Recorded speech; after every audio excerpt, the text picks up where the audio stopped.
knew it was Carroll coming. County in northwestern Illinois, western Stephenson County in northwestern Illinois, central Jackson County in east central Iowa, until 10 p.m.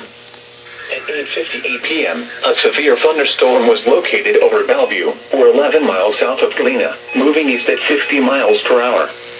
Hazard, 60 miles per hour wind gusts and half-dollar-size hail. Source, radar indicated. Impact, hail damage to vehicles is expected. Expect wind damage to roofs, siding, and trees.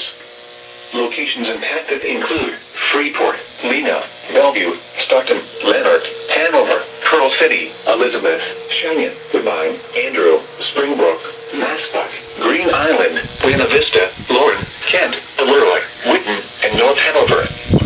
For your protection, move to an interior room on the lowest floor of a sturdy building.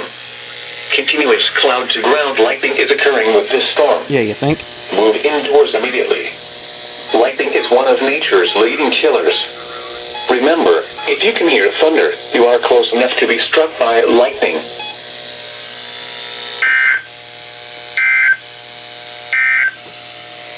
This is Noaa Weather Radio Station KZD 57 Rockford. I was kind of expecting that, but I wasn't really at the same time.